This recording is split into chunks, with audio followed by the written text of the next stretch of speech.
However, despite our diligent efforts, global warming is making extreme weather events more frequent, intense, and widespread around the world. The number of natural disasters has been increasing for decades, but 2020 was clearly a year for the record books. It began with a global pandemic that has infected millions of people and crippled the world's economy. Over the past few years, our planet has gone from one deadly and destructive mega disaster to another, such as devastating wildfires in the United States, powerful hurricanes in the Atlantic Ocean, and floods and landslides in Africa, Europe, and Asia. Welcome to today's show, part 1 of our two-part series, Extreme Weather, the latest global climate disasters. We'll explore recent severe climatic events in Africa and America. This year in Africa, more than 1.21 million people in 12 different countries were affected by heavy rainfall and flooding. Sudan, South Sudan, Ethiopia, Niger, Nigeria, Chad and Mali suffered from the widespread floods, while many other countries experienced significantly more rains than usual. The conditions in Sudan were so grave that the government declared a national state of emergency. Sudan's Security and Defense Council declared a national state of emergency for 3 months because of floods that have killed 99 people this year and designated Sudan a natural disaster zone.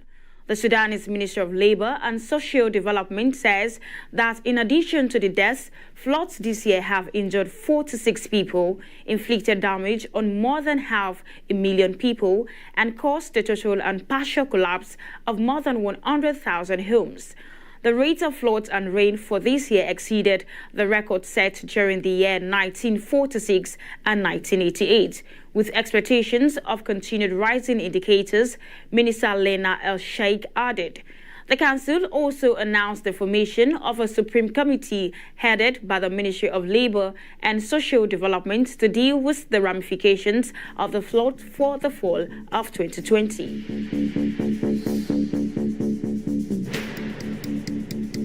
In South Sudan, the White Nile surged over its banks, killing more than 100 people and displacing 600,000 others.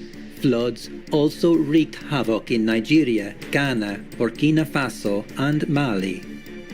The following is a summary of the flood's consequences in Africa between June and October 2020.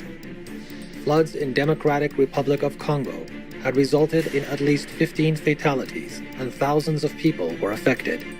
Floods in Tunisia, Ghana, Uganda, and Burkina Faso had caused at least 15 fatalities and thousands had been affected. Floods in Sudan, South Sudan, Benin, Chad, and Nigeria had resulted in at least 421 fatalities and over 1 million were affected. Floods in Ethiopia and Niger had caused at least 68 fatalities and over 600,000 people were affected. Floods in Somalia had caused at least 6 fatalities and over 150,000 people were affected.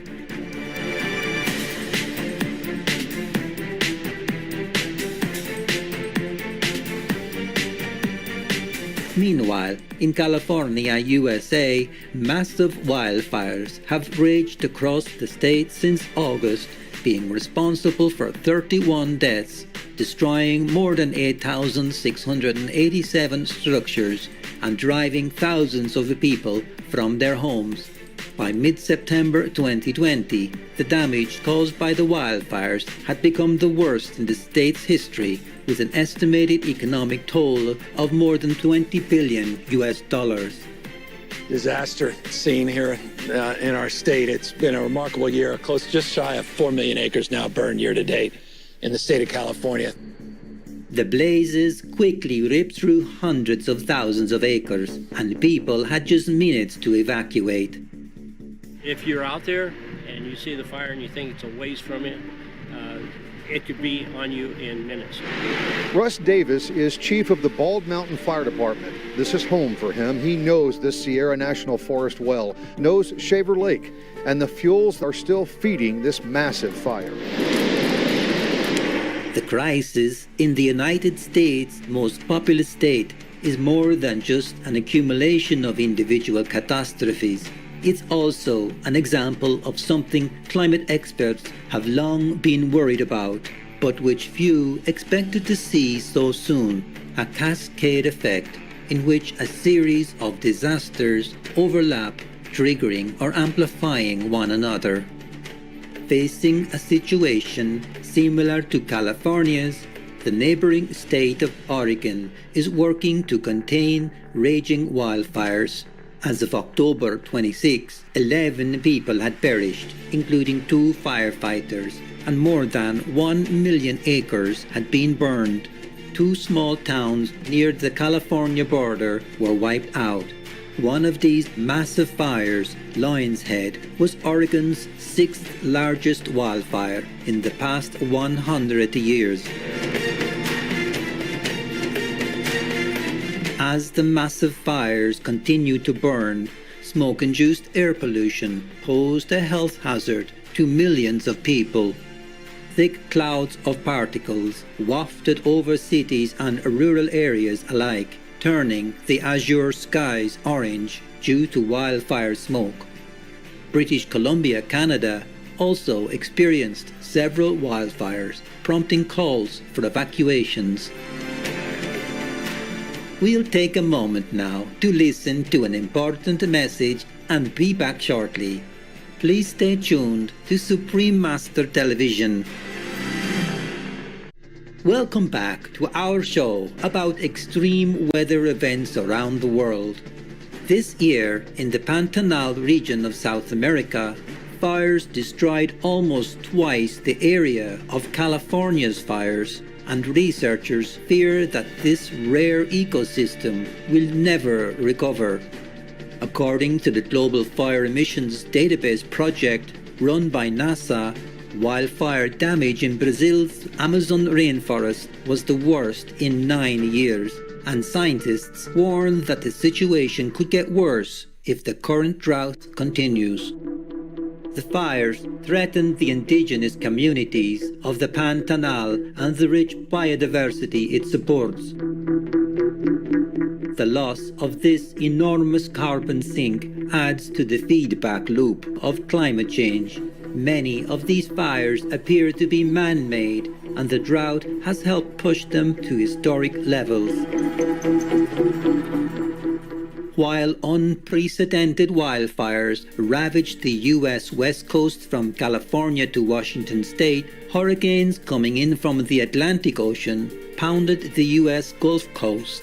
In August 2020, Hurricane Laura smashed through parts of Louisiana and Texas, causing widespread wind damage. Laura was the most powerful hurricane to hit the state of Louisiana since 1856 and the 5th strongest ever to hit the continental U.S.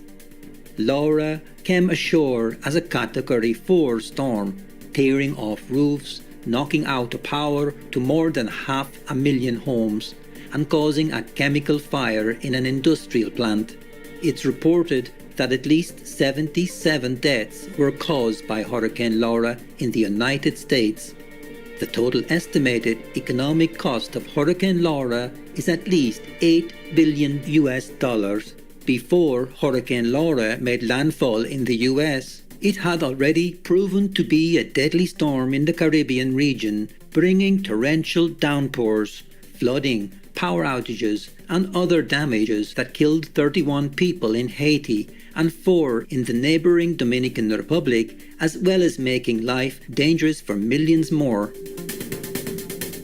Less than 3 weeks after Hurricane Laura carved a wide path of destruction, making more than a third of Louisiana a disaster zone, Hurricane Sally swept over the Gulf Coast. The storm knocked out power lines, leaving more than 500,000 people in Alabama and Florida in the dark. The wind was powerful enough to tip over this tractor-trailer. Luckily, the driver wasn't seriously hurt. In Gulf Shores, Alabama, roadways became waterways. Buildings in low-lying areas were flooded, while some high-rises had walls ripped away. In Pensacola, Florida, part of this bridge is now gone. Where it wasn't wind, it was rain. In some areas, the storm was expected to drop anywhere from 60 to 90 centimeters of rain. Researchers believe that sea surface temperatures in the tropical Atlantic have risen significantly and caused this year's Atlantic hurricane season to be especially active. The following is a summary of the hurricane's consequences in the Americas from August to November 19, 2020. Hurricane Iota was a Category 5 hurricane that resulted in extensive damage in the ABC Islands, Colombia, Jamaica, Honduras, Nicaragua, Panama, and El Salvador, with at least 39 fatalities and over 500,000 people were affected. Hurricane Eta was a Category 4 hurricane that caused damage in the ABC Islands, Jamaica, Central America, Cayman Islands, Cuba, the Bahamas, and the southeastern United States, with at least 189 fatalities and over 2.5 million people were affected. Hurricane Sally was an Atlantic hurricane that caused damages in Alabama, Mississippi, Georgia, and Florida in the United States, with 8 fatalities and over 700,000 people were affected. Hurricane Laura was a Category 4 hurricane that resulted in extensive damage in the Lesser and Greater Antilles, the Bahamas, Gulf Coast of the U.S., and Midwestern and Eastern U.S., with 77 fatalities and over 500,000 people were affected. Hurricane Isaias was a Category 1 hurricane that caused damage in the Lesser and Greater Antilles, the Bahamas, East Coast of the United States, and Eastern Canada, with 18 fatalities and over 2 million people were directly affected.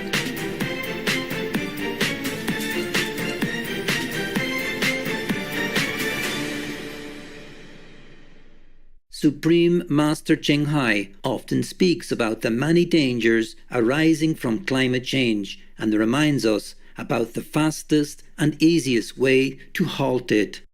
我想大家应该看这些天灾像一种那个警告，一种警告的那个现象，警告我们说醒起来，醒起来，赶快醒过来。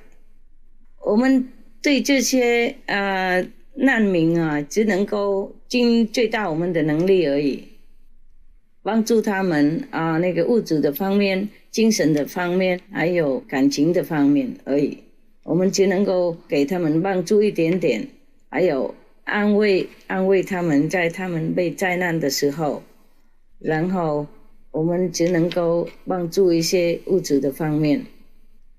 不过那个最大的那个应援啊，我们应该想尽办法，在当来的时候能够停止这些灾难，不要它再发生了。我们怎么能够做呢？我们应该选择更高雅的、更那个有美德的一条路。我们应该找那个开悟的那个方面，因为我们开悟了以后，我们才能够尽用我们的那个伟大的能力在我们内在。那个伟大的能力就是我们说他是上帝了，我是佛性了。那个伟大的能力啊，才能够指路给我们，让我们走在那个对的路，而且这条路会领我们越来越远这些灾难，这些痛苦的情况。只有那个开悟，只有道德的方面，才能够真正的保护我们。那目前我们有2个方法可以做了。开悟的方面当然可以找名师了，不是说要找我了，我不是要广告自己，找名师要请他帮我们指路，那个是第二，我们要保护别人的生命呀，我们要保护别人的生命。保护别的动物的生命，这样子我们才能够保护自己的跟自己亲戚朋友的生命。如果我们真的经久开悟的，还有我们选择那个高雅的道德的路，然后我们走在这个方向的话，所有的天灾啊，那个灾难啊都会消失的，然后我们会找到那个天堂在世。好，谢谢。